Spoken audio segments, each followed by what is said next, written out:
आहाना हुई आईएएस में फेल, अर्जुन और दुर्गा देवी ने किया सपोर्ट।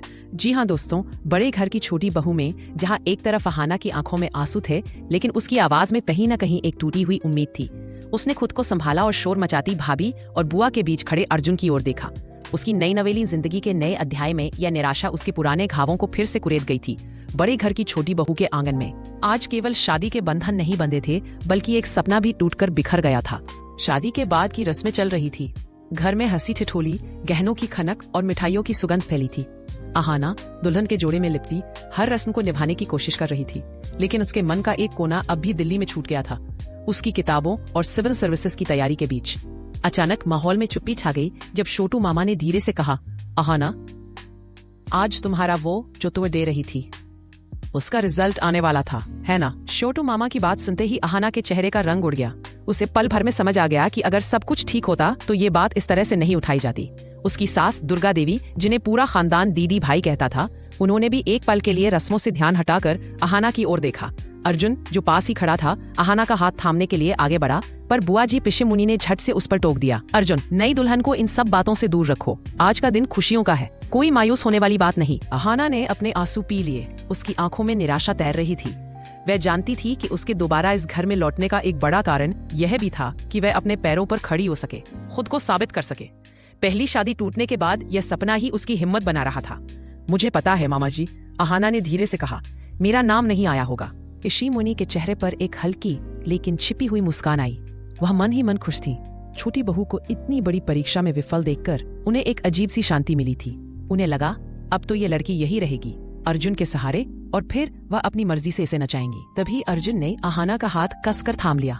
यह स्पर्श केवल सहारा नहीं था, बल्कि एक वादा था। आहाना, अर्जुन ने सबके सामने कहा। उसकी आवाज में वह दृढ़ता थी जो आमतौर पर उसके हंसमुख स्वभाव में नहीं दिखती थी। आईएएस का एग्जाम तुम जानती हो कितना कठिन होता है। ये कोई गली मोहल्ले का टेस्ट नहीं है कि एक बार में पास हो जाओ। ये देश की सबसे मुश्किल परीक्षाओं में से एक है। इसमें फेल होने का मतलब ये नहीं है कि तुम काबिल नहीं हो। उसने आहाना की आंखों में देखा। इसका मतलब बस ये है कि हमें थोड़ी और तैयारी की जरूरत है, हार मानने की जरूरत नहीं है। अर्जुन के इन शब्दों ने न केवल आहाना को बल्कि पूरे परिवार को चौंका दिया। किसी ने उम्मीद नहीं की थी कि छोटे बाबूजी, जो हमेशा अपनी माँ और बुआ की हाँ में हाँ मिलाते थे, वह इस तरह का स्टैंड लेंगे। अर्जुन ने दुर्गा देवी, दीदी भाई की तरफ देखा और कहा, माँ आप चिंता मत करो, ये मेरी जिम्मेदारी है। मैं आहाना की पढ़ाई में पूरी मदद करूंगा। उसे जो किताबें चाहिए, जो कोचिंग चाहिए, सब मैं देखूंगा। अगली बार आहाना जरूर पास होगी। दुर्गा देवी, जो अपने बेटे की पहली शादी टूटने के बाद थोड़ी कठोर हो गई थी, आज अपने बेटे की आंखों में एक नई चमक देख रही थी। अपनी पत्नी के लिए समर्थन और विश्वास की चमक। उन्हें अपने पति की याद आई, जिन्होंने हमेशा कहा था कि असली मर्द वही होता है जो मुश्किल समय में अपनी पत्नी का सहारा बने।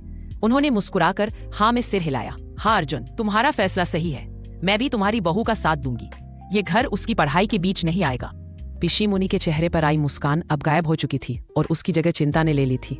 ये अर्जुन को क्या हो गया है? और दीदी भाई ने भी इतनी आसानी से हाँ कर दी, उसने अपने मन में सोचा। शाम को जब आहाना कमरे में अकेली थी तो अर्जुन वहां आया। मुझे पता है तुम दुखी हो, उसने धीरे से कहा। आहाना ने एक गहरी सांस ली। बस यही सोच रही हूँ, दूसरी बार कोशिश करूंगी तो भी क्या गारंटी है। और आप क्यों इतना सब कर रहे थे? क्यों कर रहा हूँ? अर्जुन हंसा। क्योंकि ये हमारी लड़ाई है। हम शादीशुदा हैं आहाना, और इसका मतलब है कि तुम्हारी हार मेरी हार है और तुम्हारी जीत मेरी जीत। मैं तुम्हें उदास नहीं देख सकता। आप सच में मेरी मदद करेंगे? आहाना ने संदेह से पूछा। हाँ बिल्कुल करूंगा, अर्जुन ने दृढ़ता से कहा। और अब कोई बात नहीं, अब हम अपनी अगली योजना पर काम करेंगे। पर अभी यह सब भूल जाओ। चलो मैं तुम्हें बाहर ले चलता हूँ, आज की रस्म अभी बाकी है। अर्जुन और आहाना का रिश्ता दोबारा जुड़ा था, पर वह पिछले रिश्ते से बहुत अलग था। इस बार ये रिश्ता मजबूरी या समझौते पर नहीं, बल्कि एक दूसरे के प्रति सम्मान और विश्वास पर आधारित था। अगले कुछ हफ्तों में अर्जुन ने अपना वादा निभाया। उसने आहाना के लिए एक शांत कमरा तैयार करवाया जहां वह पढ़ाई कर सके। वह खुद भी सुबह जल्दी उठकर उसे चाय देता और देर रात तक उसके साथ जागता रहता। भले ही उसे खुद कुछ समझ न आता हो, पर वह बस उसके पास बैठा रहता। ऋषि मुनि और भाभी ने कई बार ताने कसने की कोशिश की। अर्जुन बाबू, नई दुल्हन को इतनी आजादी क्यों दे रहे हैं? शादी के बाद पति को समय नहीं देगी तो रिश्ता कैसे चलेगा? लेकिन अर्जुन ने हर बार उन्हें शांति से जवाब दिया, भाभी, ऋषि मुनि बुआ, अगर आहाना सफल हो गई तो वह केवल इस घर की छोटी बहू नहीं रहेगी, बल्कि एक आईएएस अधिकारी बनेगी। इससे हम सबका सिर गर्व से ऊंचा होगा और रही बात समय की, तो हमारा रिश्ता किताबों से कमजोर नहीं होगा बल्कि मजबूत होगा। हम एक दूसरे के सपनों को सपोर्ट कर रहे हैं। अहाना को अर्जुन का यह नया रूप अच्छा लगा। वह अब सिर्फ एक लापरवाह मजेदार इंसान नहीं था, बल्कि एक जिम्मेदार पति था जो उसके सपनों को अपना मान रहा था। दुर्गा देवी भी चुपके से अहाना की मदद करती रहती। वह सुनिश्चित करती कि कोई भी अहाना को पढ़ाई के दौरान परेशान न करे। वह उसके लिए पौष्टिक भोजन बनवाती और कभी कभी तो वह खुद आकर देखती कि अहाना को किसी चीज की जरूरत तो नहीं। एक दिन जब अहाना देर रात तक पढ़ रही थी, दुर्गा देवी चुपके से उसके कमरे में आई। अहाना, उन्होंने कहा, मुझे पता है कि तुम्हें पहली बार मुझसे शिकायत रही होगी कि मैं तुम्हारे और अर्जुन के बीच की समस्या को नहीं सुलझा पाई। अहाना चुप रही। लेकिन इस बार मैं तुम्हें निराश नहीं करूंगी। तुम मेरी बेटी जैसी हो और अब तुम्हारी सफलता इस घर की प्रतिष्ठा है। तुम मन लगाकर पढ़ाई करो, मैं तुम्हारा हर तरह से साथ दूंगी। अहाना की आंखों में आंसू आ गए।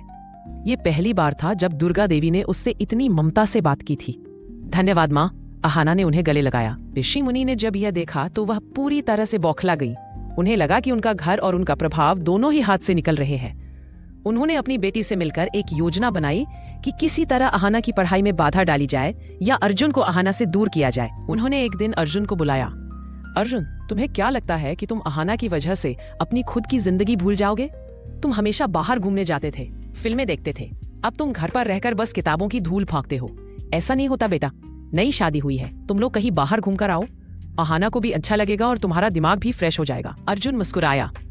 ऋषिमुनि बुआ, धन्यवाद आपकी चिंता के लिए, लेकिन मैंने और अहाना ने तय किया है कि हम हनीमून तब मनाएंगे जब वह IAS पास कर लेगी। वह हमारी जीत का सेलिब्रेशन होगा। अभी हमारे लिए पढ़ाई सबसे जरूरी है। अर्जुन के इस जवाब ने ऋषिमुनि के सारे मंसूबों पर पानी फेर दिया। अहाना और अर्जुन के बीच का विश्वास अब अटूट होता जा रहा था। उनकी दूसरी शादी मजबूरी नहीं बल्कि एक सच्ची साझेदारी बन गई थी। आखिरकार वह दिन भी आया जब अहाना ने IAS की अगली परीक्षा दी। इस बार उसने पूरे आत्मविश्वास से परीक्षा दी थी। जब रिजल्ट आया तो पूरा परिवार हॉल में इकट्ठा था। अर्जुन, दुर्गा देवी, छोटू मामा, यहाँ तक कि ऋषिमुनि भी, सबकी सांसें रुकी हुई थी। अर्जुन ने कांपते हाथों से लैपटॉप पर रिजल्ट देखा। अहाना, अहाना। अर्जुन की आवाज भर्रा गई। अहाना ने डरते डरते पूछा, क्या हुआ अर्जुन? अर्जुन ने आंखें बंद कर ली, फिर उन्हें खोला और मुस्कुराते हुए कहा, तुमने कर दिखाया अहाना, तुम IAS बन गई हो। हमारी जीत हुई है। पूरा घर खुशी से झूम उठा। दुर्गा देवी ने दौड़कर अहाना को गले लगा लिया। छोटू मामा ने खुशी में मिठाई का डिब्बा ही गिरा दिया। ऋषिमुनि के चेहरे पर विस्मय था, लेकिन अब वह विरोध नहीं कर सकती थी। यह खुशी का क्षण था। अर्जुन ने अहाना को अपनी बाहों में उठा लिया। अब बताओ, कहाँ चलना है हनीमून पर? हमें अपनी जीत का जश्न मनाना है, मिसेस IAS। अहाना हंस पड़ी। उसने अर्जुन के कान में फुसफुसाया, कहीं नहीं अर्जुन, मेरा हनीमून यही है आपके साथ। आपने मेरे सपने को पूरा किया है। इस तरह बड़े घर की छोटी बहू ने न केवल अपने पति और सास का विश्वास जीता, बल्कि अपनी मेहनत और दृढ़ता से समाज में अपनी एक अलग पहचान भी बनाई। उसका IAS बनना केवल उसकी निजी जीत नहीं थी, बल्कि पूरे परिवार की जीत थी, जिसने मुश्किल समय में उसका साथ दिया और उसे उड़ने के लिए पंख दी। आज के एपिसोड में बस इतना ही। कमेंट में बताइए कि ये स्टोरी कैसा लगा।